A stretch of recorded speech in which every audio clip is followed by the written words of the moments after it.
පින්වතුනි බුදුරජාණන් වහන්සේක දේශනාවක පෙන්නනවා අහස උසට කෙනෙක් අටපිරිකර කන්දක් ගොඩ ගහලා අටපිරිකර පූජාවක් කරන. ඒක පිනක්. අපි නිකන් උපමාවකට කියන්නේ අහස උසට අටපිරිකර කන්දක් කියලා. ඊළඟට තව කෙනෙක් සතර පද ගාථාවකින් ධර්ම දේශනාවක් කරන. බුදුරජාණන් වහන්සේ වදාළ අර අටපිරිකර කන්දක් පූජා කරනවට වඩා සතර පද ගාථාවකින් ධර්ම දේශනාවක් කිරීම ඒ දේශනාව උතුම් කියන. ඒකේ පින වැඩි. ඒකට හේතුව මතක තියාගන්න එක අටපිරිකරක් හරි පූජා කරන්න කෙනෙක් හිතන්නේ බණක් ඇහුවොත් විතරයි. ඒ නිසා වටිනාම දානේ මේ කරන හැම දානයන් අතර අග්‍රම දානේ වටිනාම දානේ තමයි ධර්ම දානේ. සබ්බ දානං ධම්ම දානං ජිනාති කිය. ඒ නිසා අද මේ පින්වතුන් මේ ධර්ම දානමේ පින්කම තව බොහෝ පිරිසකට බණහන්න බුද්ධ දේශනාවක් ඇසුරෙන් කෙනෙක්ගේ ජීවිතයට ධර්මය අහලා වෙනස් කරග සමහර චරිත ඉන්නවා අපිට හම්බෙනවා නොයේක් වැරදි මාර්ගවල ගිය චරිත හිතා ගන්නවත් බෑ ඒ ජීවිත කතා අහනකොට එක බණපදේ අහලා ජීවිතේ වෙනස් වෙච්ච අය ඉන්නවා සමහර අයගේ ජීවිත කතා ඇවිල්ලා අඬා පාපොච්චාරණය කරනවානේ හාඳුරු ඉස්සර අපි මෙහෙමයි හැබැයි එක බණ අහලා එක බණක් දෙකක් අහලා ජීවිතේ වෙනස් වෙනවා මේ ධර්මයේ මහා පුදුම ආශ්චර්යයක් තියෙනවා මේක මේ කියන කෙනාගේ ආශ්චර්යයක් නෙමෙයි බුදුහාඳුරන්ගේ ආශ්චර්යය. ඒක ධර්මයේ තුල තියෙනවා. එක බණ පදය අහලා ඔබ අහලා ඇති මහා දරුණු අපරාධකාරයෝ මිනිමරු දෙව් මිනිසුන්ගේ වන්දනා ලබන රහතන් වහන්සේලා බවට පත් වුණා. ජීවිත වෙනස් වුණා. ඒ කාලේ හොර කණ්ඩායම් පිටින් ගම් පහරගෙන පව්කම් කර හිටපු හොරු එක බණ පදය අහලා ජීවිතේ වෙනස් වුණා. පැවිදි වුණා. ගුණධර්ම වඩලා රහත් වුණා. අම්බපාලි වගේ අය සිරිමා වගේ අය වෙසංගනා. ඒ ජීවිත සම්පූර්ණයෙන් වෙනස් වුණා බණ අහලා. ඒ නිසා කෙනෙක්ගේ ජීවිතයක් වෙනස් කරන්න පුළුවන් එක බණ පදයක් ඇති සමහර ලාවට. අපි දන්නේ නැහැ අපේ ජීවිතේට එක බණ පදය අහලා හරියට ධර්මයේ ඇහුනොත් ඒකයි ධර්මයේ තියෙන වටිනාකම. දැන් ඔබ දන්නවා අසංකේයකුත් කල්පලක්ෂයක් පාරමී පුරාගෙන සසර පින් කරගෙන ආවා සාරිපුත්ත හාමුදුරුවෝ මුගලන් හාමුදුරුවෝ අගසව් තනතුරක් ලබන්න අසංකේයකුත් කල්පලක්ෂයක් පෙරම් පුරන්න ඕන කියන. මේ දෙන්නගේ ගිහි නම තමයි උපතිස්ස කෝලිත. තරුණ කාලෙම සසර පිනට විමුක්තියක් හොයාගෙන යන්න ඕනේ කියන හැඟීම හිතට ආවා. ඊට පස්සේ යාළුවෝ දෙන්නම ඉතින් ওই මාර්ගය හොයාගෙන විමුක්ති මාර්ගෙ පෙන්වන ගුරුවරු හොය ඇවිදගෙන ගියා. කොහොම ගිහිලා සංජය කියලා පරිබ්‍රාජකයෙක් හිටියා 500ක පිරිසක් තියාගෙන තමන් ශාස්ත්‍රවරයෙක් හැටියට ඒ පිරිසට අනුශාසනා කරන. උපතිස්ස කෝලිත දෙන්නත් ගිහිලා එතනට තමයි එකතුනේ මුලින්. ගිහිල්ලා ඉතින් අර සංජයට අවතේවකම් කරගෙන වතාවත් කරගෙන ඒ කියන දේවල් අහගෙන බැලුවා හරියන්නේ නැහැ. පෙර පිනකට තේරුණා මේ නම් අපි හොයන විමුක්තිය නෙමෙයි. ඊට පස්සේ දෙන්නම එතනින් ඇවිල්ලා විමුක්තියක් හොයාගෙන ගිහිල්ලා මගදී කතා වුණා අපි දෙන්න දෙපැත්තකට බෙදිලා යන්න. කාට හරි ඉස්සෙල්ලා ධර්මයක් හම්බුනොත් අනිත් යාළුවා හොයාගෙන එන ඇවිල්ලා යාටත් ඒ මාර්ගයේ කියනවා කියලා දෙන්න පොරොන්දු වෙලා දෙපැත්තකට බෙදිලා ගියා. ඔහොම ගිය වෙලාවේ තමයි උපතිස්ස දකින්නේ අස්සජී මහරහතන් වහන්සේව. උන්වහන්සේගේ ඉරියව් බොහොම සංවරයි බොහොම සාන්තයි. ගිහිල්ලා වැඳලා ඇහුවා ස්වාමීනි ඔබ වහන්සේට ගුරුවරයෙක් ඉන්නවද? මොන වගේ ධර්මයක්ද පුරුදු කරන්නේ? කවුද ඔබ වහන්සේගේ ශාස්ත්‍රවරයා? අනේ දන්න ධර්මයක් අපිට කියන්න කිව්වා. එතකොට අස්සජී මහරහතන් වහන්සේ කියනවා මගේ ශාස්ත්‍රුන් වහන්සේ ලෝතුරා බුදුරජාණන් වහන්සේ. උන්වහන්සේ මේ දිනවල රජගහනුවර වේළුවනේ මේ බුදු වෙච්ච මුල්ම කාලේ වේළුවනාරාමේ වැඩ ඉන්නවා කිව්වා. මං ගොඩාක් ධර්මයේ දන්නේ නැහැ කිව්වා. මේ රහතන් වහන්සේ නමක් කියන්නේ. මං අවබෝධ කරගත්ත දේ හකුලවල කියන්නම් කිව්වා. එක ගාථාවයි කිව්වේ. දැන් බලන්න අර සංජය ළඟ කොච්චර කල් වැඳගෙන වතාවත් කර අධර්මයේ අහගෙන හිටියත් මෙලොව අවබෝධයක් ලැබුණේ නැහැ. හැබැයි හරි ධර්මය එක ගාථාව ඇහෙනකොට ගාථාවේ පද දෙකයි ඇහුනේ. යේ ධම්මා හේතුප්පබවා තේ සංහේතු තථාගතෝ ආහ. ඔය පද දෙක ඇහෙනකොටම සෝවාන් ඵලයටපත් වුණා. එතකොට බලන්න ගාථාවක පද හතරයි පද දෙකක් ඇහෙනකොට සෝවාන් වුණා. හරි ධර්මයේ කන වැටුණා නම් පින් ඇති කෙනාට ඒ සැනින් පින මතුවෙනවා. ඒ නිසා අපි දන්නේ අපේ ජීවිතේ වෙනස් වෙන අපේ ජීවිතේ අවබෝධයට උපකාර වෙන ඒ බණපදේ කොයි වෙලේ අපිට ඇහිද දන්නේ. සමහර වෙලාවට ජීවිතේ මොකක් හරි සිදුවීමක් වෙන්න පුළුවන්. දැන් බලන්න සමහර අය හිටියා එක එක්කෙනාගේ කුසලතා වෙනස්. මේ බුද්ධ ශාසනය තුළ දැන් චුල්ලපන්තක හාමුදුරුවෝ ගැන හිතන්න. චුල්ලපන්තක හාමුදුරන්ට එක ගාථාවක් පාඩම් හිටියේ නෑ. ඔබ අහලා ඇතින්නේ. ගාථාවක එක කොටසක් කටපාඩම් කරගන්නකොට ඊළඟ ටික අමතක. ආයුස් පුදුම වීරියක් ගත්ත හරියන්නේම නෑ. එතකොට උන්වහන්සේගේ අයියා රහත් මහා පන්තක මහ රහතන් වහන්සේ නම. ගිහින් කිව්වානේ අයියේ මම පැවිදි වුණාට මං කොච්චර උත්සාහ කරත් මට ගාථාවක් පාඩම් කරගන්න බෑ කියලා. දැන් මේ මහරහතන් වහන්සේ නමක් කියනවා එහෙනම් මල්ලි මේ ධර්ම මාර්ගයේ බොහොම පරම ගහම්බීරයි. ඔබට ගාථාවක්වත් පාඩම් කරගන්න බැයි නම් කොහොමද ඇහුව නිවන් දකින්න? ඒ නිසා සිවුරු ඇරලා ගිහිල්ලා දෙමව්පියන්ට සලකගෙන පිනක් දහමක් කරගෙන ඉන්න එක හොඳයි කිව්වා එහෙනම් ඊට වැඩි. එතකොට තමන්ගේ අයියා මොකද්ද දීපු උපදේශ? ගාථාවක්වත් පාඩම් කරගන්න බැයි නම් සිවුරු ඇරලා යන එක හොඳයි කියලා. චුල්ලපන්තක හාමුදුරුවෝ කැමති නැහැ සිවුරු අරින්න. උන්වහන්සේ ජීව කඹවණේ බුදුහාමුදුරුවෝ වැඩ හිටියේ. එතකොට මේ අඹවණේ තමයි කුටි සෙනසුන් වල වැඩ හිටියේ. ඒ පැත්තකට ගිහිල්ලා හොඳටම අඬ ඉන්න. පොඩි හාමුදුරුවෝ. බුදුරජාන් වහන්සේ එතනින් යනකොට දැක්ක මොකද චුල්ලපන්තකෝය. ඇස්වල කඳුළු කියලා. මෙහෙ එන්න කියලා එක් කරගෙන ගියා. කියලා බුදුරජාන් වහන්සේව මොකද චුල්ලපන්තක? අනේ ස්වාමීනි භාග්‍යතුන් වහන්සේ මහා පන්තක ස්වාමීන් වහන්සේ මට සිවුරු ඇල්ල ගෙදර යන්න කිව්වා ගාථාවක්වත් පාඩම් හිටින් නැති නිසා. බුදුරජාණන් වහන්සේ වදාලා චුල්ලපන්තක මේ බුද්ධ ශාසනයේ මහා පන්තකගේ දෙයක් නෙමෙයි කිව්වා. මෙහෙ එන්න කියලා එක්කන් ගියා. ගිහිල්ලා බුදු ඇසින් බැලුවා බලනකොට කල්ප ලක්ෂයක් පෙරම් පුරපු කෙනෙක්. 80 මහා ශ්‍රාවකයන්ට අයිති කෙනෙක් මේ. මනෝමය ශරීර මවන භික්ෂූන් අතර අග්‍රස්ථානෙ ලබන්න සසර පින් කරගෙන ආපු කෙනා. හැබැයි ගාථාවක්වත් පාඩම් හිටින්නේ නැහැ. බුදුරජාන් වහන්සේ බැලුවා මේ කෙනාට ධර්මාවබෝධය ලබලා දෙන්න මොන ක්‍රමයකටද සසර පින හිත වැඩිලා තියෙන්නේ. බුදුහාඳුරු දැක්ක එක අවස්ථාවක සසර තිත්ත වෙලා කලකිරිච්ච අවස්ථාවක් තියෙනවා රජ කෙනෙක්. ඒ කාලේ මේ චුල්ලපන්තක පෙර සංසාරේ ආත්මික රජ කෙනෙක්. ඒ රජ්ජුරුව කැමති හරි පිළිවෙලට ඇඳලා කරලා ඉන්න. එහෙමයි ඉන්නවන්නේ සමහරු. එතකොට ඇඳුමක් ඇඳත් ආයි එක දවසක් ඇඳපු එක අඳින්නේ. ඒක ආයි හොදලමයි අඳින්නේ. එතකොට ඊළඟට පොඩ්ඩක් අඳ නම් ඒ විසි කරනවා. මේක හරියන්නේ නැහැ කියලා. එතකොට ඊළඟට මැද්දත් සමහරවිට එක රැල්ලක් මොන හරි පිටියොත් ඒක අඳින්නේ. එහෙමයි නේ. ඉතින් මේ වගේ රජ්ජුරුව හරි පිළිවෙලට බොහෝම පිරිසිදුව ඇඳලා ඉන්න කැමති කෙනෙක්. ඒ නිසා රාජ සභාවට ගියත් දවස ගානේ රාජකීය සලුපිලි සුවඳ ගහන්න පිළිවෙලට බොහොම ලස්සනටම හදලා තියන්න ඕන. දවසක් රජ්ජුරුවෝ වටිනා රාජකීය සලුවක් බොහොම පිළිවෙලට ආසාවෙන් ඇඳලා එදා රාජ සභාවට ගියා.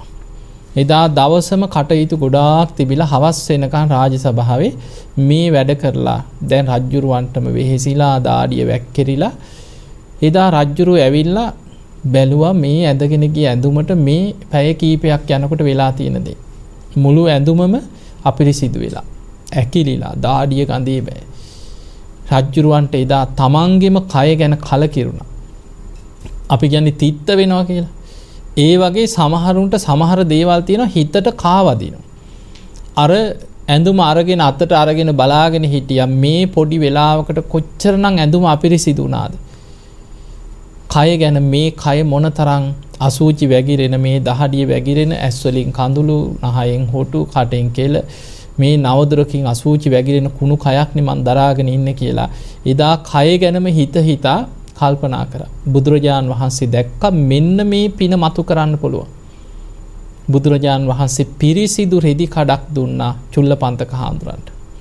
රජෝ හරනම් මේක අපිරිසිදු වෙනවා කියලා රෙදි කඩ දිහා බලාගෙන ඕක පිරිමදින්න කිව්වා. එතකොට අර රෙදි කඩ දිහා බලාගෙන මේක අපිරිසිදු වෙනවා කියලා රෙදි කඩ පිරිමදිනකොට අර පෙර සසර එදා රජ කෙනෙක් හැටියට ඒ පිරිසිදු රෙදි කඩ කිලුටු වෙලා අර හිතේ ඇතිවෙච්ච කලකිරීමම ඒ පිනම මතු වුණා. පොඩි වෙලාවයි බුදුරජාන් වහන්සේ චුල්ලපන්තක හාමුදුරන්ට ওই උපක්‍රමයේ කියලා දීලා බුදුහාමුදුර වැඩියා ජීවකගේ නිවසේ දානයක් හදලා.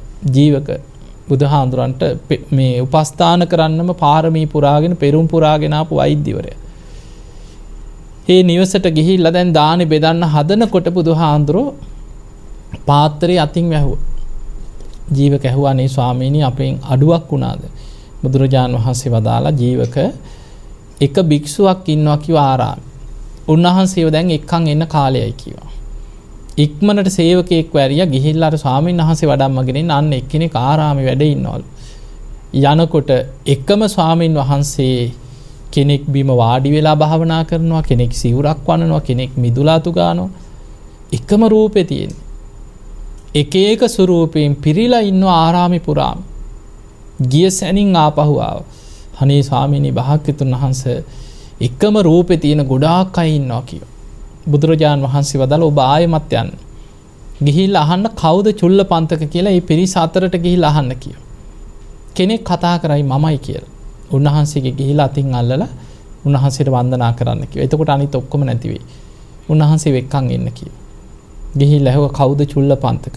මමයි කිව්වා. උන්වහන්සේගේ ගිහිලා අතින් අල්ලලා ස්වාමීනි දානෙට වඩින්න ඔබ වහන්සේට සියල්ල සූදානම් කියලා වන්දනා කරා. අර ඔක්කොම අතුරුදහන් වුණා. එක් කරගෙන ආවා. බුදුරජාන් වහන්සේ දානෙ වළඳන්න පෙරම අර සංඝ පිරිස අතරෙදිම කියනවා මහණෙනි මේ තමයි මගේ බුද්ධ ශාසනයේ මනෝමය ශරීර මවන භික්ෂූන් අතර අග්‍රම කෙනා කියනවා. එතකොට බලන්න අර සුළු උපක්‍රමී. හැබැයි බලන්න මහා පන්තක ස්වාමීන් වහන්සේගේ උපදේශ මොකද්ද? සිවුරු ඇල්ලලා යන්න කිය මේක නම් හරියන්නේ නැහැ කිය ඔයාට. එතකොට මහා පුරුෂයන්ට මේ 80 මහා ශ්‍රාවකයන් වහන්සේලා අතර අයටත් රහත් වෙන්න පින තිබ්බ අයට එක ගාථාව පාඩම් කරගන්න බැරි කාරල් තිබිලා තියෙනවා. ඒ නිසා මතක තියාගන්න සමහර චරිත ගත්තොත් සමහර කාලේ එනවා සමහරුන්ට. දැන් බුද්ධ ශාසනය තුල ඔය වගේ මේ අවුරුදු 25ක් වීරිය වැඩුවා කියන සෝන හාමුදුරු සමාධියක්වත් නැහැ. අන්තිමට සක්මන් කළ යටිපතුල් පැලුණා කියන. අඩිය තියෙනකොට ලේ සක්මනේම ලේ කියන. අන්තිමට ඒත් පුදුම වීරියක් කියන්නේ දන ගහගෙන දනිස් දෙකෙන් සක්මන් කරා. මැරුණත් නවත්තන්නේ නැහැ කියලා. එහෙම සක්මන් කළා. දැන් දනිස් දෙක ඉදිමිලා එහෙම ඇදගෙන වැටුණා සක්මනේ. අවුරුදු 25ක් කොහොම වීරිය වැඩුවා සමාධියක්වත් නැහැ. දැන් අද වගේ කාලයකද කියලා හිතන්න. බුදුහාමුදුරු වැඩ ඉන්න. එක ගාථාව අහලා රහත් වෙන මාර්ගඵල ලබන පෙළහර පාන ශ්‍රාවකයෝ වැඩ හිටපු කාලෙක අවුරුදු 25ක් සමාධියක්වත් නැතුව පැවිදි වෙලා වීරිය වැඩුවා කියන්නේ. කකුල් පැලෙනකන් සක්මන් කරා කියන්නේ පුදුම වීරියක් නේ.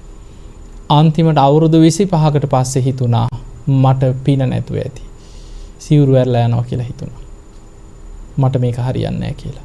ඒ සිතුවිල්ල ආවේ අවුරුදු 25ක් ගිය තැන. බුදුරජාණන් වහන්සේ ඒ සිතුවිල්ල හිතට එනකොටම බුදු ඇසට යොමු වුණා. බුදුරජාණන් වහන්සේ ඉරදීන් පෙනී හිටියා. පෙනී ඉඳලා ඇහුවා චුල්ලපන්තක ඔබ වීරිය අත මේ සෝන උන්වහන්සේගේ නම. සෝන ඔබ වීරිය අතහැරිය නේද කියලා ඇහුවා. අනේ ස්වාමීනි බලන්න කිව්වා මගේ මේ යටිපතුල්. මේ සක්මන පුරාම තියෙන්නේ මගේ මේ යටිපතුල් වල ලේ කිය. මගේ දනිස් දෙකත් ඉදිමිලා. අවුරුදු 25ක් මං වීරිය වැඩුවා. සමාධියක්වත් නැහැ කිව්වා. එතනදී බුදුරජාණන් වහන්සේ අහනවා සෝන ඔබ ගිහි කාලේ ඔබ රාජකුමාරයෙක් නේද? අනේ ස්වාමීනි ඔව් කිව්වා මං රාජකම රාජකීය රාජකුමාරයෙක්. මේ සියලු සැප සම්පත් අතහැරලා තමයි මේ නිවන් දකින්න පැවිදි වුනේ. ඒත් අවුරුදු 25ක් වීරිය වඩලව සමාධියක්වත් වෙන කෙනෙක් නම් ඉන්නවද ඔච්චර කාලනේ? ඉච්ඡර වීරිය වඩලවත් බුදුරජාණන් වහන්සේ අහනවා සෝන ඔබ ගිහි කාලේ පැවිදි වෙන්න කලින් ඔබ ආස කරපු දෙයක් තිබ්බද? ස්වාමීනි මං සිතාර් වාදනයට ආසයි කිව්වා. දැකලා ඇතිනේ ඔය සිතාර් කියන. බුදුරජාණන් වහන්සේ අහනවා සෝන සිතාර් වාදනය කරද්දී ඔබ සිතාරේ තත් ඕනෑවට වැඩිය තද කරලා හිර කරොත් ඔබට මිහිරි ස්වරයක් එනවද ඇහුවා. නෑ කිව්වා. එහෙනම් සිතාරේ තත් ලිහිල් කරලා බුරුල් කරලා වාදනය කෙරුවොත් ඒත් වාදනය කරන්න බෑ ස්වාමීනි කිව්වා. එහෙනම් කොහොමද ඔබ සිතාර් වාදනය කරේ? එතකොට සෝනහාඳුර කියනවා ස්වාමීනි මං සිතාරේ තත් ගොඩක් තද කරන්නෙත් නැතුව ලිහිල් කරන්නෙත් නැතුව මිහිරි ස්වරයක් එන ප්‍රමාණයට සුසර කරලා වාදනය කරා. බුදුහාඳුර වදාලා සෝන ධර්මාවබෝධයට අවශ්‍ය වීරියත් ඔය වගේමයි කිව්වා. වීරිය වැඩි වුණාම හිත උද්දච්චයට යනවා කිව්වා. අධික වීරියක් තියෙනකොට අපි කියන කලබලේ මොකුත් කරගන්න බෑ කියලා සමහර හිත කලබලයි. මං කොහොම හරි මේක කරගන්න මං කොහොම හරි මේක කරගන්න. හිත කලබලයි. එතකොට හිත විසිරෙනවා. වීරිය අඩු වෙච්ච ගමන් වෙන්නේ කුසීතකමට වැටෙනවා. එහෙම නින්දට වැටෙනවා. නිදිමතට වැටෙනවා. අලසකමට වැටෙනවා. කම්මැලි හිතෙනවා. ඒ වීරිය අඩු වුණාම බුදුරජාන් වහන්සේ වදාලා අඩු වීරියකුත් නැතුව ගොඩාක් වැඩි වීරියකුත් නැතුව භාවනා නිමිත්තේ හිත පිහිටවන්න අවශ්‍ය වීරියක් ගන්න කියන. ඔය උපදේශ දීලා බුදුහාඳුරෝ වැඩියා. පහවදා පුදුම වීරියකින් භාවනා කරා හිත එකඟ වුණා. සමාධියක් ඇති වුණා. ඒ තුල විදර්ශනා වැඩුවා. දින කීපයකින් කෙලෙසුන්ගෙන් මිදලා රහත් වුණා. ඒ තමයි මේ බුද්ධ ශාසනයේ ආරම්භක වීරිය ඇති භික්ෂුන් වහන්සේලා අතර අග්‍රම කෙනා. සෝන හාමුදුරුවෝ. එතකොට හිතන්න උන්වහන්සේට සිවුරු ඇල්ලලා යන්න හිතුණා මේක බෑම කියලා. එහෙනම් හිතන්න මේ නිවන් දකින්න පින තිබ්බ 80 මහා ශ්‍රාවකයන්ට අයිති පෙර සසරේ පෙරුම් පුරාගෙන ආපු මහා පුරුෂයෝ මේ. ඒ සමහර වෙලාවට මේක බෑ කියලා හිතෙන වෙලාවල් එනවා. දැන් බලන්න සෝවාන් වෙන්න පින තිබ්බ අය අද නිරේ දුක් විඳින අය ඉන්නවා බුදුහාඳුරගේ කාලේ බුදුහාඳුර මුණ ගැහිලා. අජාසත් රජුරෝ එහෙම කෙනෙක්. සෝවාන් වෙන්න පිනක් තිබ්බා කියනවා. බුදුහාඳුරුත් ඇස් දෙකෙන් දැක්කා බුදුහාඳුරුත් මුණ ගැහුණා බණත් ඇහුවා. හැබැයි ඊට කලින් පාප මිත්‍ර සේවනයේ නිසා පීතෘ ඝාතන අකුසලයක් කරගෙන නිරේ යන්න කර්ම කරගත්තා. අද අපායේ. ඒ වගේ සමහර අය ඉන්න උත්සාහ නොකිරීම නිසා දවසක් රජගහනුවර බුදුරජාණන් වහන්සේ වඩිනකොට වයසක දෙන්නේ තැටි දෙකක් අරන් හිඟමන යන. බුදුරජාණන් වහන්සේ ඒ දිහා බලලා අනුකම්පා සහගත සිනාවක් පහළ කරා. ඔය hina වෙනකොට දැන් අපිට නම් එක එක hinaවල් තියෙනවන්නේ. අපහසෙට hina වෙන්න පුළුවන්, උපහසෙට hina වෙනවා, කොක් හඬලා hina වෙනවා කියන එක එක hinaවල් ගොඩක් තියෙනවා. ධර්මයේ තියෙන එක එක hinaවල් ගැන. බුදුවරු සිනහ පහළ කරනකොට ඒකට ධර්මයේ කියන්නේ හසිතුප්පාදේ කියලා. බුදු කෙනෙක් සිනහ පහළ කරනකොට සතර දලදාවන්ගේ අග විවර වෙනවා කියනවා. දත් ඔක්කොම පේන්නේ. සතර දලදා අගින් විවර වෙලා පේනවා. ඒ දත් අගින් සුදු බුදු රැසක් පැන නගිනවා එතකොට. සුදු පහට බුද්ධ රශ්මි වලල්ලක් බුදුරජාණන් වහන්සේගේ සිරස වටා 3 වලල්ලක් ප්‍රදක්ෂිනා වෙලා එහෙම බුදු රැස් වලල්ල අහසට පැන නගිනවා කියන. එතකොට ආනන්ද හාමුදුරුව පිටිපස්සෙන් වැඩියක් දන්නවා බුදුහාඳුරන්ගේ සිරස වටා සුදු බුදු රැසක් පැන නගින කැරකිලා අහසට පැන නගිනකොට මේ බුදුහාමුදුරුව යම් ධර්ම කාරණයක් මතු කරන්නයි සිනහ පහළ කරේ. එතකොට මේ බුදු කෙනෙක් සිනහ පහළ කරන්නේ ධර්ම කාරණයක් මතු කරන්න ඕනේ වුණාම. දැන් අර වයසක දෙන්න පාරේ යනවා තැටි දෙකක් අරන් හිඟමනේ. බුදුරජාන් වහන්සේ අනුකම්පාවෙන් බලාගෙන ඉඳලා අනුකම්පා සහගත සිනහවක් පහළ කරන්නේ. ආනන්ද හාමුදුරුව දැක්කා බුදුරැස් වලල්. ආනන්ද හාමුදුරුව ස්වාමීනි භාග්‍යතුන් වහන්සේ කුමන හේතුවක් නිසාද මේ සිනහ පහළ කරන්නේ? ආනන්ද මේ දෙන්න අඳුරනවද බලන්න කි. අර වයසක දෙන්නේ දැන් ඔළුවත් අවුල් පාරේ යනවා හිඟමන යනවා පිස්සුවෙන් වගේ. ආනන්ද හාමුදුරුව බලාගෙන ඉන්නකොට මතක් වුණා අනේ ස්වාමීනි භාග්‍යතුන් වහන්සේ මීට බොහෝ කාලයකට පෙර බුදුහාඳුරු බුදු වෙච්ච මුල් කාලේ මේ රජගහනුවරට වඩිනකොට එදා මේ නගරේ හිටපු ධනවත්ම සිටුවරයයි සිටු දියණියයි නේද කියෝ. නගරේ ඒ කාලේ හිටපු ධනවත්ම සිටුවරයයි සිටු දියණියයි. බුදුරජාන් වහන්සේ වදාළ ආනන්ද ඔබ අඳුනගත්තා කියෝ. මේ දෙන්නා තරුණ කාලේ ධර්මයේ දියුණු කරා නම් ගිහි ජීවිතේ අනාගාමි වෙන්න පින තිබ්බ දෙන්නෙක් කියෝ. මැදි වයසේ ධර්මයේ පුරුදු කරා නම් සකදාගාමි වෙන්න පින තිබ්බා කියෝ. වයසට ගිහිල්ලා සිහි කල්පනාව තියෙන කාලේ ධර්මයේ වැඩුවා නම් සෝවාන් වෙන්න හරි පිනක් තිබ්බා කියෝ. තරුණ කාලේ උත්සාහ කරෙත් නැහැ, මැදි වයසේ උත්සාහ කරෙත් නැහැ, වයසට ගිහිල්ලා පුළුවන් කාලේ උත්සාහ කරෙත් නැහැ. පින ගෙවෙන පින තියෙනකන් තමයි සිටු තනතුරු ඔක්කොම ධනය සල්ලි වාගේ ඔක්කොම පින තියෙනකන් තමයි ඔක්කොම සෙල්ලම් ටික. පින ගෙවිලා අවසන් වෙනකොට අන්තිමට මහා පාරට වැටලා පින ගෙවෙනකොට ආයි එක රැයයි.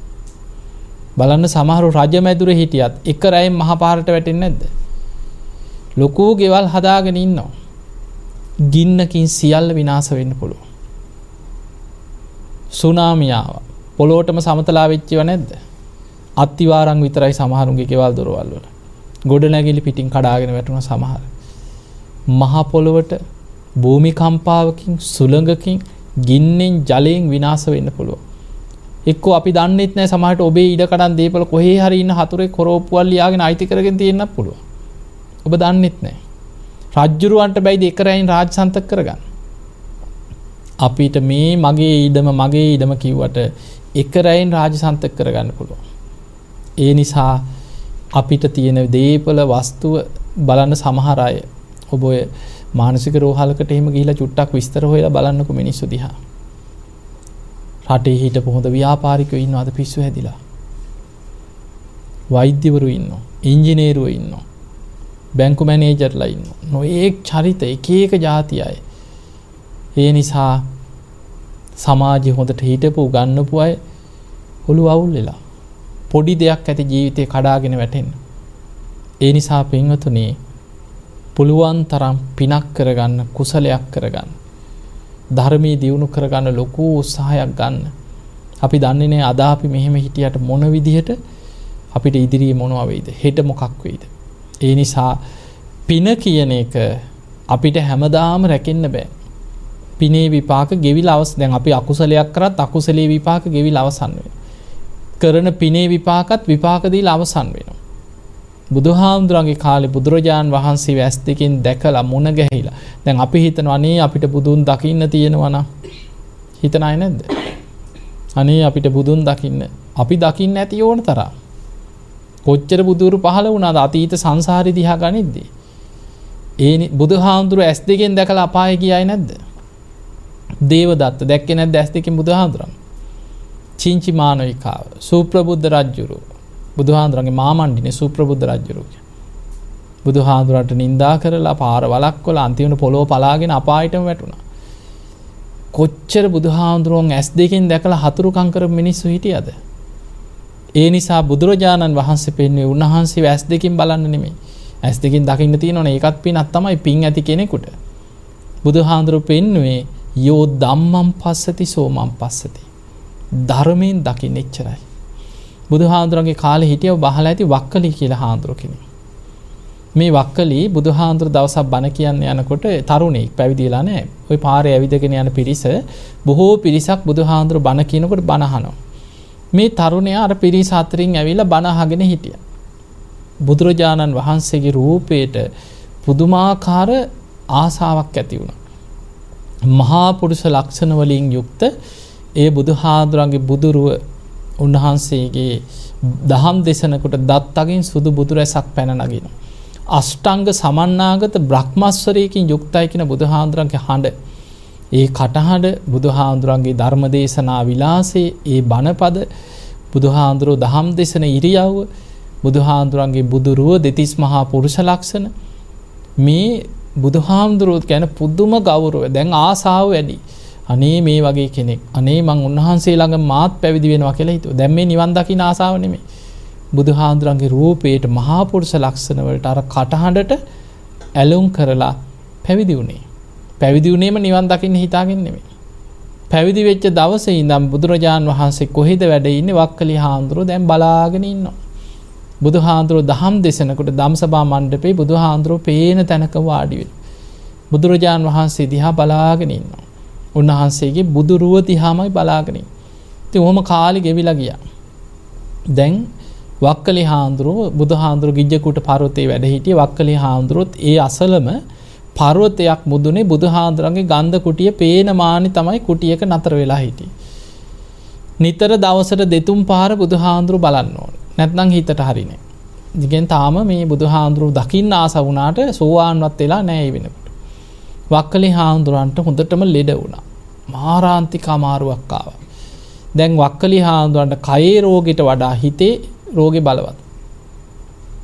සේවකයෙකුට කතා කරලා කිව්වනේ ඔබ බුදුහාඳුරන්ව බලන්න යන්න. මගේ වචනින් මේ වක්කලි වන්දනා කරන්න කියලා බුදුහාඳුරන්ට වන්දනා කරන්න. වක්කලීට බොහොම අමාරුයි අසනීපයි තථාගතයන් වහන්සේට මාව බලන්න පුළුවන් නම් වඩින්න කියලා ආරාධනා කරන්න කියලා. බුදුරජාන් වහන්සේ දා වක්කලි හාඳුරු බලන්න වැඩියා. ඇවිල්ලා ඇහුවා ඉස්සලා ලෙඩේ ගැන ඇහුවා. දැන් වක්කලි හාඳුරු වැඳගෙන ඉන්න බුදුහාඳුරු දිහා බලාගෙන ඇස් වලින් කඳුළු ඇක්කෙරෙන. ඇහුවා වක්කලි මොකද මේ? ඔබ බොහොම දුකින්ද ඉන්නේ? ඔබට සීලය ගැන ප්‍රශ්නේ. අනේ ස්වාමීනි මට සීලය ගැන ප්‍රශ්නයක් නැහැ කියෝ. එහෙනම් වක්කලි ඔබ දුක් වෙන්නේ ඔබට සමාධිය පිරිහුණා කියලාවත් දුකක් අනේ ස්වාමිනේ එහෙම දෙයක්වත් නෙමෙයි. එහෙනම් වක්කලි ඔබට ප්‍රඥාව ගැන ගැටලුවක්ද?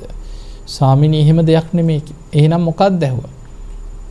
මම වෙනදා තථාගතයන් වහන්සේව බලන්න දවසට දෙතුන් පාර එනවා. දැන් මට මේ ලෙඩේ හැදුනට පස්සේ නැගිට ගන්නවත් බෑ කිව්වා. බුදුහාඳුරු බලන්න විදිහක් නැහැ කිව්වා. අන්න එතකොට බුදුරජාන් වහන්සේ වදාලා කින්තේ වක්කලි මිනා පූතිකායින දිත්තේන. ඒකේ තේරුම තමයි වක්කලි මේ කුණු වෙලා යන කුණු ශරීරයක් දිහා බලාගෙන ඉඳලා ඔබට තියෙන ප්‍රයෝජනෙ මොකක්ද කියලා හෙව්වා. එතකොට බලන්න දෙතිස් මහා පුරුෂ ලක්ෂණ වලින් යුක්ත බුදුරජාණන් වහන්සේම තමන්ගේ රූප කය ගැන බුදුහාමුදුරුව මහනවා වක්කලිගෙන් වක්කලි මේ කුණු වෙලා යන කුණු ශරීරයක් දිහා ඇස් දෙකෙන් බලන් හිටියා කියලා ඔබට තියෙන ප්‍රයෝජනෙ මොකක්ද කියලා හෙව්වා. වක්කලි ඔබට එහෙම බුදුන් දකින්න බෑ කිව්වා. වක්කලි ඔබ බුදුරජාණන් වහන්සේව දකිනවා නම් යෝ ධම්මං පස්සති සෝමං පස්සති. වක්කලි ඔබ ධර්මයේ දකින්න. ධර්මයෙන් ඔබට මාව දකින්න පුළුවන්. යමෙක් කියනවා නම් මම බුදුරජාණන් වහන්සේව දැක්කා කියලා සෝ ධම්මං පස්සති යෝ මං පස්සති. එයා ධර්මයයි කිව දකින්න. එයා ධර්මයෙන් මාව දකිනවා. ඒ නිසා එහෙනම් අදත් අපිට බුදුහාඳුර දකින්න පුළුවන්ද බැයිද? පුළුවන්ද බැයිද? පුළුවන්. ඒ කොහොමද? ධර්මයෙන්.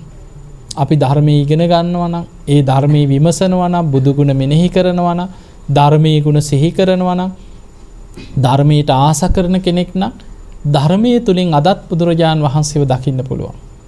බුදුහාඳුර එක තැනක පෙන්නනවා මහණෙනි බුදුරජාණන් වහන්සේ විදිහටම සිවුර පෙරෙව්වත් බුදුරජාණන් වහන්සේ සිරිපතුල් තබන විදිහ බලාගෙන උන්වහන්සේගේ සිවුරේ කොනක එල්ලිලා බුදුහාඳුර පස්සෙන් මෙනවා ඒ විදිහටම අඩිය තියතියි. හැබැයි යාගේ හිතේ ධර්මයේ නැත්නම් එයා බුදුරජාණන් වහන්සේට ගොඩාක් දුරින් ඉන්න කෙනෙක් කියෝ. කෙනෙක් යොදුන් ගානක් ඈත ඉඳන් හරි සද්ධාව දියුණු කරනවා, සිල් රකින්න, ධර්මයේ දියුණු කරනවා, බණ භාවනා කරනවා. කොහොම හරි නිවන් දකින්න ඕනේ කියලා අප්‍රමාදීව ධර්මයේ හැසිරෙනවා. බුදුරජාණන් වහන්සේ වදාළා ගොඩාක් දුර හිටියත් එයා බුදුරජාණන් වහන්සේට ළඟින්ම ඉන්න කෙනෙක් කියෝ. එහෙනම් අපිට බුදුහාමුදුරන්ට ලං වෙන්න බුදුරජාණන් වහන්සේව දකින්න තියෙන්නේ ඇස් දෙකින් නෙමෙයි, ධර්මයෙන්. ඇස් දෙකෙන් දැකලා අපාය ගියා හිටියා. ඇස් දෙකෙන් දැක්කා කියලා බුදුගුණ තේරුම් ගන්න බැරි වෙච්ච අය කොච්චර හිටියද ඒ කාලේ? බුදුහාමුදුරන්ටම ගල් පෙරළුවනේ ඇස් දෙකෙන් දැකලා නැද්ද? කොච්චර දැක්කද? බුදුහාමුදුරන්ට කොච්චර රහතන් වහන්සේලා එක්ක පුදුම චරිත ඒ කාලේ ඉඳලා තියෙනවා. දැන් මහා කාශ්‍යප මහ රහතන් වහන්සේ ගැන අහලා ඇතිනේ. මහා කාශ්‍යප හාමුදුරු බුදුහාමුදුරු වගේමයි කියනවනේ පෙනුමේ. මහා කාශ්‍යප හාමුදුරන්ගේ ගෝලයෙක් හිටියා. ඔහි ඇවිදින රස්තියාදුවේ යනවා. බණ භාවනාවක් නැහැ, ඔහි ඇවිද ඉන්නවා. මහා කාශ්‍යප හාමුදුරු ටිකක් අවවාද කරා. ඔබ පැවිදි වුණේ මොකටද? ඔබ සිවුරක් දරාගත්තේ මොකටද? ඔබ අප්‍රමාදීව නිවන් දකින්න මේ මිනිස්සුන්ගෙන් දානමාන මේ පින්නපාතේ වළඳලා සිවුරු පිරිකර වළඳලා ඔබ අපාය යන්නද මේ ලෑස්ති වෙන්නේ කියලා අවවාද කරා. අවවාදෙට වෛර බැන්දා හිටපන් දෙන්නම් කියලා. ඔන්න මහා කාශ්‍යප හාමුදුරුවෝ අනේ පින්නපාත යනකන් ඉඳලා උන්වහන්සේගේ කුටියට ගිනි තිබ්බා. ගිනි තියලා සිවුරු ඇල්ලලා ගියා. ඔන්න ඒ කාලේ මේ බුද්ධ ශාසනයේ තතිය ශ්‍රාවකයා මහා කාශ්‍යප හාමුදුරුවෝ පින්නපාත යනකන් ඉඳලා කුටියට ගිනි තියලා ගියා. එතකොට ඒ කාලේ එහෙම අය හිටියා. බුදුරජාණන් වහන්සේ අවවාද කරද්දී බුදුහාමුදුරුවෝ දැන් ඔබ අහලා ඇතිනේ බුදුරජාණන් වහන්සේ පිරිනිවන් පාපු වෙලාවේ කොච්චර ශ්‍රාවකයෝ සද්ධාවන්තය හඬා වැළපෙනකොට සිවුරක් දාගෙනම අර සුබද්ද එතනට ඇවිල්ලා මොකද කිව්වේ? උඹලා සතුටු යල්ලා කීවා. ඒ මහා ශ්‍රමණයාගෙන් දැන් අපි ගැලවුණා මිදුණා කීවා.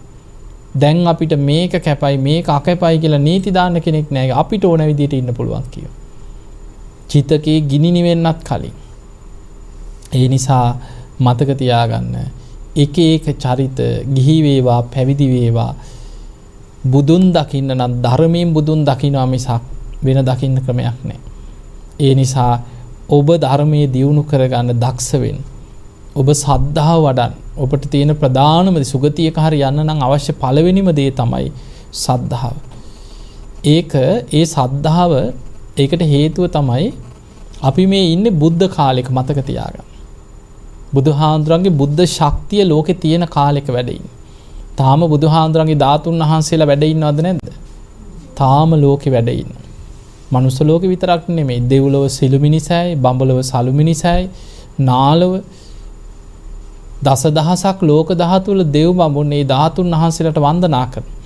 දැන් ඔබ බලන්න අපිට ඇස් දෙකෙන් දකින්න තියෙන දළදා වහන්සේලා අතර මහනුවර ශ්‍රී දළදා මාලිගාවේ දළදා වහන්සේ අපිට අවුරුදු ගානකට පස්සේ හරි දළදා ප්‍රදර්ශන කෙරෙනවනේ මේ රටේ කෙරලා තියෙනවන්නේ. මිනිස්සු කොච්චර පෝලිං වල ඉඳලා දළදා වහන්සේ වන්දනා කරනවද? රන් කොපුවක හරි බහා ඒ දළදා වහන්සේ දැක ගන්න පුළුවන් අද අපිට. දැන් හිතන්න ඔබම හිතන්න දැන් ඔබේ පුංචි කාලේ වැටිච්ච දත් තියෙනවද දැන්? දත් වැටලා නැද්ද? වැටෙනවා. අද නිකන් බලන්න කාගේ හරි දතක් නිකන් අවුරුදු 200-300ක් තිබ්බ මොකක් වෙයිද? ඕක මෙහෙම ඇගිල්ලෙන් පොඩි කරලා කුඩු කරලා යවන්න බෑයිද? හැරිලා කුහර වගේ ඇවිල්ලා නිකන් හුණු කෑල්ලක් වගේ ඒක පිටි වගේ වෙලා කුඩු වෙලා යනවා. දැන් ඔය මැරිලා වල්ලපු මිනිස්සුගේ තියෙනවද අවුරුදු 300කට එහා වල්ලපු මිනිස්සුගේ අද? පොළොව හාරනකොට ඇට කෑල්ලක්වත් හොයාගන්න නෑ බොහෝ දෙනෙක්. තැන් වලින් කෑල්ලක් දෙකක් ඒකත් කුඩු වෙලා ගියවා. බුදුරජාණන් වහන්සේගේ මේ දළදා වහන්සේලා අවුරුදු දැන් කොච්චරද? 2560 ගානක්. බුදුහාඳුරු පිරිනිවන් පාලා. අදටත් ඒ විදිහටම වැඩ ඉන්නවා. බුදුරජාණන් වහන්සේ පිරිනිවන් පානකොට කරපු අදිෂ්ඨානයට අනුව මුම් පියලි ප්‍රමාණයට, කඩසහල් ප්‍රමාණයට, අබෑට ප්‍රමාණයට විසිරී ගියේ ධාතුන් වහන්සේලා අදටත් ඒ ප්‍රමාණ වලින් වැඩ ඉන්නවා. ඊළඟට නිකන් හිතන්න අපි නිකන් ජයශ්‍රී මහ බෝධීන් වහන්සේ දිහා බලන්න. අද ඔබට ගමේ පන්සලේ චෛත්‍ය මේ බෝධීන් වහන්සේගේ ආයුෂ හොයලා බලන්න.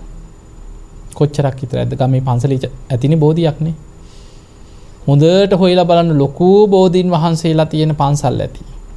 අපේ සීයාගේ කාලේ, අපේ ආච්චිගේ කාලේ සීයාගේ තාත්තලා තමයි මේ පන්සලේ දායකයෝ ওই බෝධි රෝපණය කරේ. ඒ කාලේ අනුරාධපුරෙන් වඩම්මලා ওই කතා අහන්න හම්බෙයි. උපරිම අවුරුදු 100ක් 150ක් යනකොට බෝධීන් වහන්සේලා දිරලා කඩා වැටිලා අතු කඩා වැටිලා අපවත් වෙලා. එතකොට අනුරාධපුර ජයශ්‍රී මහ බෝධීන් වහන්සේ දැන් අවුරුදු කීයක්ද? 2500 ගානකට එහා හරි ආයුෂ ගත්තොත්. මව් කුසෙන් බිහි වෙන දවසේම පහළ වෙච්ච සහජාත වස්තු. ඔබ දන්නවා යසෝදරා, චන්නැමතිය, කාන්තකස්සය වජිරාසනේ ළඟින් බෝධියේ බෝ අංකුරේ පහළ වුණේ දාමයි.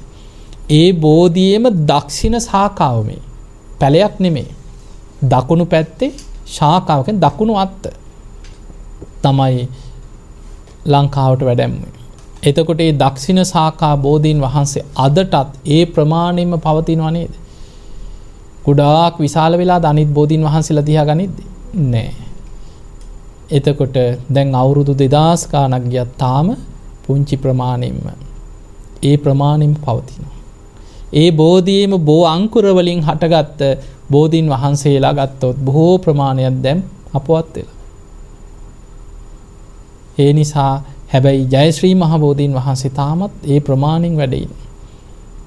අපිට තේරෙන්නේ නැති වුණාට මේ විශ්වයේ අපි ජීවත් වෙන මේ කාලේ ලොකු බුද්ධ ශක්තියක් තියෙනවා.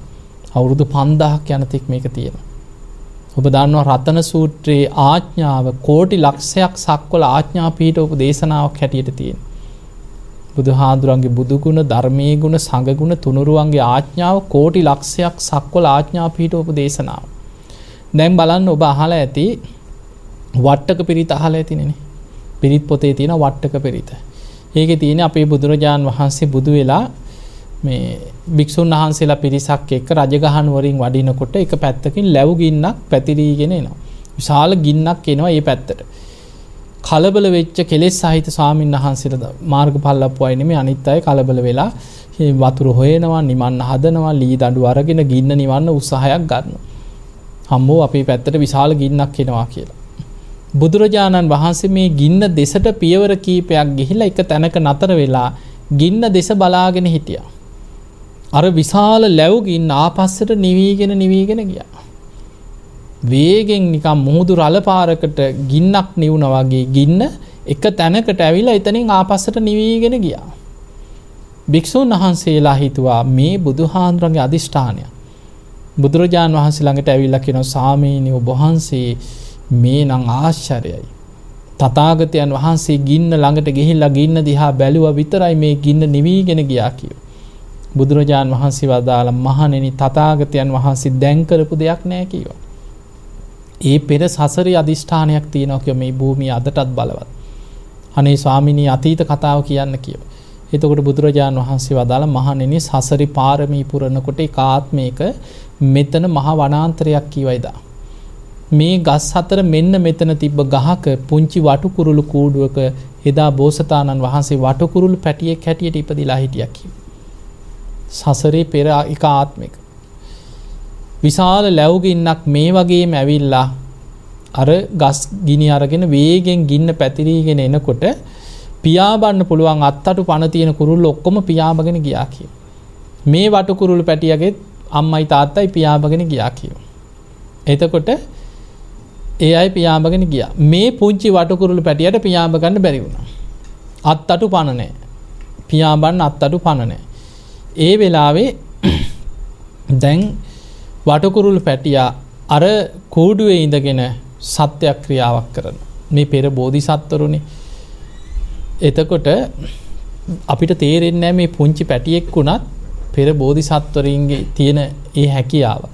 මේ පුංචි වටකුරුළු පැටියට පෙර බුදුවරුන්ගේ බුද්ධ ශක්තිය හිතට ඒ මොහොතේ හිතට බයක් ඇති වෙච්ච වෙලාවේ සිහි වුණා.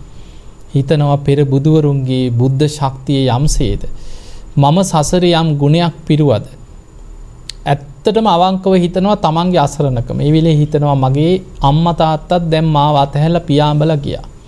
මගේ අත්තටු පණක් නැහැ. පියාඹ ගන්නත් බෑ. ගින්නක් පැතිරිලා එනවා. මේ ගහ දිගෙත් ගින්න එනවා. අනේ මං අසරණයි. හැබැයි මං සසරේ වඩපු යම් ගුණයක් ඇද්ද? පෙර බුදුවරුන්ගේ බුද්ධ ශක්තියක් ඇද්ද? ඒ සත්‍යානුභවයේ මේ ගින්න නිවේවා, ගින්න ආපසු හැරේවා කියලා හිතුවා. අර පුංචි වටකුරුළු පැටියෙක්ගේ හිතට ආපු සිතුවිල්ල. ඒ සැනින් ගින්න ආපස්සට නිවීගෙන ගියා කියන. ඕක තමයි වට්ටක පිරිතේ තියෙන කතාව. කියලා බුදුරජාන් වහන්සේ වදාළ මහණෙනි ඒ සසරේ බොහෝ කාලයකට පෙර එදා පුංචි වටකුරුළු පැටියෙක් හැටියට මේ භූමියේ ඒ කූඩුවේ හිටියේ මමයි කියනවා. එදා ඒ කරපු සත්‍යක්‍රියාව අදටත් මේ භූමියේ බලවත් කියනවා. එතකොට බලන්න බෝධිසත්වරෙක් බුදුහාඳුරුව අදාලා අද තථාගතයන් වහන්සේ එතනට ගිහිල්ලා ඒ සත්‍යක්‍රියාව සිහි කරා විතරයි කියනවා. එතකොට බුදුහාඳුරුව මේ මොහොතේ අදිෂ්ඨානයක් කරා නෙමෙයි. බුදුරජාන් වහන්සේ වදාලා මේ භූමිය අදටත් මොනතරම් ගින්නක් ආවත් එතනට ඇවිල්ලා ආපහු නිවිගෙන යනවා මිසක් එතන ගින්නකින් විනාශ කරන්න බෑ කියලා. තාමත් බලවත් කිවයි සත්‍යක්‍රියාව. එතකොට බලන්න බෝධිසත්වයෙක් හැටියට ඒ කාලේ දැන් බලන්න වටකුරුළු පැටියෙක් හැටියට කරපු සත්‍යක්‍රියාව එදා එච්චර බලවත් නම් බුදු වෙලා බුදුහාමුදුරන්ගේ බුද්ධ අධිෂ්ඨාන බුදු ගුණ සිහි කරොත් ඒකනේ ධර්මයේ සඳහන් වෙන්නේ බුදු ගුණ අචින්ත්‍යයි. අචින්ත්‍යේසු පසන්නානම් විපාකෝ හෝති අචින්ත්‍යෝ කියන. මේ අචින්ත්‍ය බුදු ගුණ ගැන හිත පැහැදුනොත් ලැබෙන විපාකයක් අචින්ත්‍යයි. ඒ නිසා ඔබට වැදගත්ම දේ තමයි නිතර බුදු ගුණ හිතන එක පුරුද්දක් කරගන්න. ඒක කාලයක් යනකොට තේරෙන්නේ දැන් අපි මෙහෙම නිකන් කිව්වට ඉතින් ඕ අපි දන්නවනේ අපි ඉතින් ওই ඉතිපිසෝ ගාතාව දන්නවා අපි කොච්චර බුදු ගුණ දන්නවද කියලා හිතේ. ඒක එහෙම නෙමෙයි භාවනාවක් වශයෙන් වඩන්න පුරුදු වෙන්න. නිතර බුදු ගුණම හිතන්න. බුදු ගුණම සිහි කරන්න. එතකොට දේශනාවල ජාතක කතාවල හරි අනන්තවත් සිදුවීම් තියෙනවා. බුදු ගුණ සිහි කරද්දී දැන් බලන්න බුදුහාමුදුරුවෝ දජග්ග සූත්‍රයෙන් පෙන්නන්නේ අපිට බයක් එනවා. තැති ගන්නවා. ලොමු දැහ ගන්නවා. මොකද කරන්න කියන්නේ? භයංවා චම්බිතත්තංවා ලෝමහංසෝවා. මොකක්ද මේ වෙලාවට කරන්නේ අපි? බුදු ගුණ සිහි කරන්න කියන. ධර්මීය ගුණ සිහි කරන්න. සංඝ ගුණ සිහි කරන්න. මේ තුනුරුවන්ගේ ගුණ තුල විශාල ආරක්ෂාවක් තියෙනවා. ඒ නිසා නිතර තුනුරුවන් ගුණ සිහි කරන්න. සද්ධාවෙන් හිත රැක ගන්න. සුගතියක හරි යන්න නම් සද්ධාවමයි අපිට උපකාර වෙන්නේ. එතන තමයි පටන් ගන්න තැන. සද්ධාවන්ත කෙනා තමයි සීල් රකින්නේ. නැත්නම් ආයෙ සීල් රකින්නේ නැහැ. කොච්චර කිව්වත් එයාට ඒකේ වටිනාකමක් තේරෙන්නේ නැහැ. තුනුරුවන් ගැන සද්ධාවේ පිහිටපු කෙනාමයි ඇයි සද්ධාව ඇති වෙන්නේ ධර්මයේ තුලින්. එයා ධර්මයේ දන්නවා. එයා අපාය බය දකිනවා. ඒ නිසා එයා සීල් රකිනවා. සද්ධාවන්ත කෙනාමයි සීල් රකින්නේ. එයාමයි ආසාවෙන් බණහන්නේ. නැත්නම් බලින් බණ ඇසුවත් බණ අහන්නේ. එයාට එහෙම වමනාවක් නෑ. අනියෝ වැඩක් නෑ කියන. සමහරට එක්කාවත් එන්නේ නෑ බණක් අහන ඔය පල්ලෙහාටලා ඉන්නවා. එහෙම තමයි සමහර. බණට ගිහිල්ලා සමහරු එතනට යන්නේ වඳින් රුවන්වැලි සෑය ළඟට ගිහිල්ලා බස් එකටලා ඉන්නවා. ඔයාලා වැඳලා ඉන්නේ කියලා මට මං වාහනට වෙලා ඉන්නම් කියන. හිතෙන්නේ හිත නැමෙන්නේ නැහැ කීයට. කවුරු හරි පිනක් කරනකොට එක්කන් ගිහිල්ලා අත ගහත නැහැනේ ඔයා පූජා කරනවා මං එළියට යන්නම් කියලා. ඇයි හිත නැමෙන්නේ නැහැ? සමහර අකුසල් වලින් වැහිලා යනවා. ඒ නිසා පිනක් කරන්න සසර පින තියෙනවා. ඒ නිසා පුළුවන් තරම් පින් කරගන්න දක්ෂ වෙන්න. පින් කරගන්න උත්සාහය ගන්න. කොහොම හරි පිනක් කර කාගේ හරි පිනක හරි එල්ලිලා පිනක් කරගන්න. දැන් අපි කරේ නැත කවුරු හරි පිනක් කරනවා. ගිහිල්ලා අපිට ඒක අනුමෝදන් වෙන්න බැයිද? අනේ සාදු කොච්චර දෙයක්ද කියලා අපි හිතෙන් හරි ඒකට අනුමෝදන් වෙනවා. පින් අනුමෝදන් වීමත් පිනක්. ඒකට අත ගහලා හරි සාදුකාරයක් දීලා හරි සතුටු වෙනවා. කවුරු හරි ඇවිල්ලා ඒක හිතේ දැන් පින රැස් වෙන්නේ චේතනාවෙන්. දැන් ඔබට කවුරු හරි ඇවිල්ලා කියනවා අනේ අපි අනුරාධපුරේ ගියා. අපි ගිහිල්ලා අටමස්ථාන අපි කප්රු කප් පූජා කරා රුවන්වැලි සෑයට. අපි ජයශ්‍රී මහ බෝධියට මෙහි මල් පූජාවක් කරා. එහෙම කියනකොට දැන් ওই පින අනුමෝදන් වෙන්න පුළුවන්ද බැයිද? පුළුවන්. අපි හදවතින්ම සානේ සාදු කොච්චර දෙයක්ද මාත් ඒ පින අනුමෝදන් වෙනවා කියලා අපේ හිතෙන් අපි ඒක සතුටින් සාදුකාර දීලා අපිට ඒ පින අනුමෝදන් වෙන්න පුළුවන්. අපිට ඒ සිදුවීම ගැනම හිතට ඊර්ෂියාවක් ආවොත් තරහක් එනවා. එහෙම වෙන්නේ නැද්ද? සමහරවකට මොකක් හරි කියනවා. මුන්ට නම් ඉතින් ඔය ඇවිද ඉතින් ඔය පින්කම් කරනවා කී රවුමේ යන්න ඕන වුණාට අපිටනේ වැඩ තියෙන්නේ. අන්න හිතට එනවා එහෙම එකක්. මේ වැඩක් නැති යෝන් ඉතින් ඔය වාහන අරගෙන ඇවිද පින්කම් කරනවා කී ඒකට මොකක් හරි බැන යනවා. දැන් හිතට ආවේ මොකක්ද? ඉරිසියාවක්. අර පින අනුමෝදන් වෙන්න හිත කැමති නෑ. කේන්තිය. ඒ නිසා මතක තියාගන්න හිත එහෙම තමන්ගේ හිතේ පින් අනුමෝදන් වෙන්න ලොකු ඒකටත් පෙර පිනක් තියෙනවා. දැන් අපි ගමු අපිට ඇත්තටම භාවනා වැඩෙන්නේ නැහැ. සමහරු ඉන්නවනේ භාවනා කරාට හිත විසිරෙනවා භාවනා කරන්න බෑ. හැබැයි මතක තියාගන්න ඔබට භාවනා කරන්න බැයි නම් භාවනා කරන කෙනෙකුටවත් කවදාවත් කරදරයක් කරන්න යන්න එපා. ඒකට උදව් කරන්න. උපකාර කරන්න. හිතෙන් හරි අනේ සාදු අනේ කොච්චර දෙයක්ද භාවනා කරන එක කොච්චර හොඳද කියලා කෙනෙක් භාවනාවකට යොමු කරවන්න.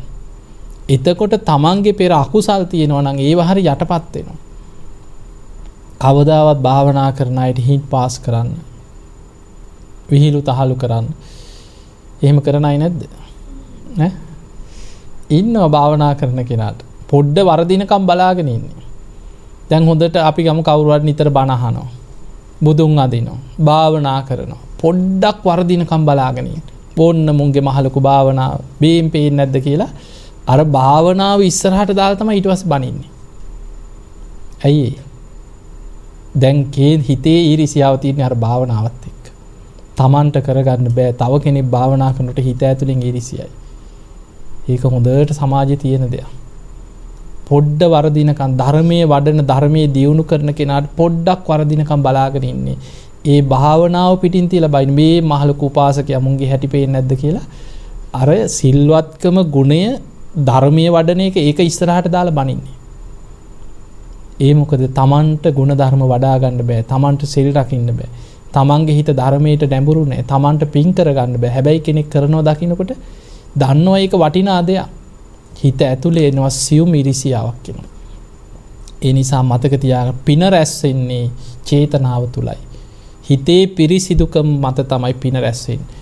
අපිට පින ගැන දන්නවා නම් හිතෙන්ම පින් කරගන්න පුළුවන් ඕන තරම්. බුදුහාඳුරෝ පෙන්වේ ඉඳුල් වතුර එකක් හොදලා විසි කරත් හිතන්න කියනවා. මහ පොළවේ ඉන්න ප්‍රාණියෙකුට මේ ඉඳුල් වතුර ටික ආහාරයක් වේවා. ඒකත් දානමේ පිනක් කියනවා. ඒ නිසා චේතනාව තුලයි පින රැස් වෙන්නේ. චේතනාව පිරිසිදු නම් ගොඩාක් පින් කරගන්න පුළුවන්. ඉතින් එහෙමනම් පින්වතුනි ඔබේ ජීවිතය තුල මේ ලැබිච්ච මනුස්ස ජීවිතය තුල පුළුවන් තරම් පින් කරගන්න. කරදර බාධා ප්‍රශ්න හැමෝටම තියෙනවා නැති වෙන්නේ කවදාවත්. ඔක්කොම ප්‍රශ්න විසඳගෙන බනහනවා කියලා හිතුවොත් කවදාවත් වෙන්නේ නැහැ. ප්‍රශ්න පිටම මැරෙන්න වෙනවා. ඒ නිසා පුළුවන් තරම් මොන ප්‍රශ්න තිබ්බත් බනහන එක පුරුද්දක් කරගන්න. පුළුවන් තරම් පිනක් කරගන්න. ගෙදර ප්‍රශ්න ඔක්කොම විසඳගෙන පින් කරන්න හිටියොත් කවදාවත් පිනක් කරගන්න ජීවිතේට හම්බෙන්නේ නැහැ. එක ප්‍රශ්නයක් ඉවර වෙනකොට තව ප්‍රශ්න ගොඩාක් කඩාගෙන වැටෙනවා. ඒක තමයි ජීවිතේ. මනුස්ස ජීවිතේම බුදුහාඳුරු පෙන්වේ ඉපදීමම ජාතිපච්චයා ජරා මරණ ශෝක පරිදේව දුක්ඛ දෝමනස් උපායාස.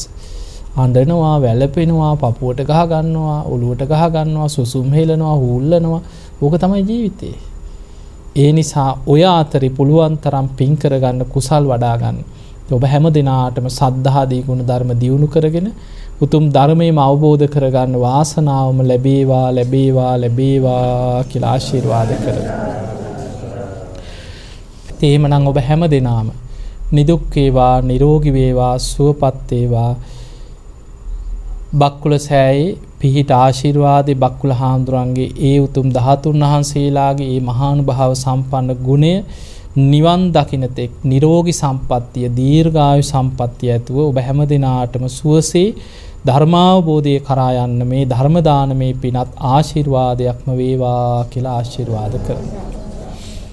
ඕම වැඳ ගන්න අභිවාදන සීලිස්ස නිච්ඡං වද්ධා ප්‍රචායිනෝ චත්තාරෝ ධම්මා වඩ්ඩಂತಿ ආයුවන්නෝ සුඛං බලං ආයුරාෝග්‍ය සම්පatti සග්ග සම්පatti මේවච අතෝ නිබ්බාන සම්පatti මිනාතේ සමිච්ඡතු. හැම දිනාම නිදුක් වේවා නිරෝගී වේවා සුවපත් වේවා සුවපත් වේවා සුවපත්. හැම දිනාටම තෙරුවන් සරණයි.